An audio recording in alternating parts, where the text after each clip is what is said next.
Welcome to this support video about the project file generation process for T1 for POSIX.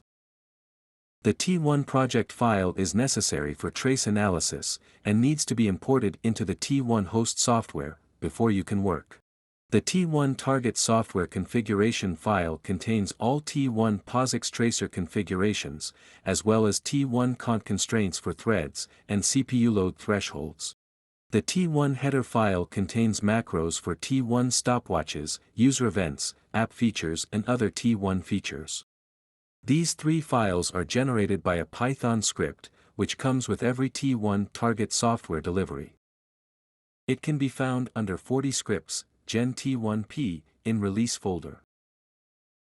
In the source folder, you will find everything you need for the generation. As a first step, please have a look at the README file, since the script comes with one external dependency. The package XML to dict has to be installed. The easiest way of doing so is by just installing it via the pip command.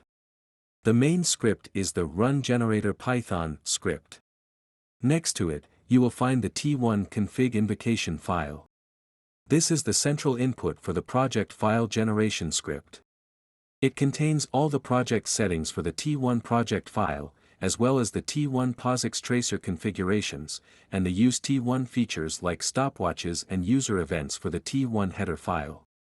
To run the Gen T1P script, simply open a command line console at path of the run generator Python script.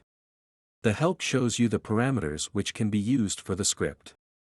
As long as the invocation file is in the same directory as the run generator py script and is named like the default t1_config.inv, you don't even have to use any parameters to run the script. As you can see, without using any parameters, I successfully created the T1 project file, the T1 header file, and the T1 tracer configuration file. If you change the name or path of the invocation file, you can call the script with the parameter inv and the path to the invocation file. Let's have a closer look at the parameters in the invocation file. The first section is for the project-specific configurations.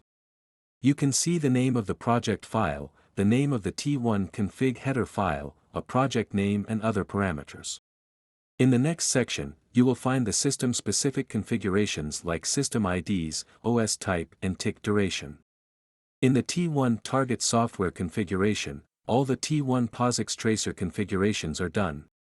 To have a closer look at the possible options, I really recommend having a look at the T1 POSIX Integration Guide PDF in the release folder under 10 doc. The information can be found in the chapter T1 POSIX Tracer Command Line Arguments. In the constraint configuration, you can set all the T1 cont constraints. In the connection-specific settings, you can set the PC or ECU IP as well as their ports, and configure whether you want to use UDP or TCP. In the final section, you will find all user-specific configurations like interrupt names, app-defined IDs, stopwatches, delays, user events, and application features. In any case, I would strongly recommend to have a look at the T1 POSIX Integration Guide PDF, for a detailed description of all the parameters that can be found in the invocation file, and can be used for the configuration of your system. This concludes this small support video for the Gen T1P script. Thank you for watching this video.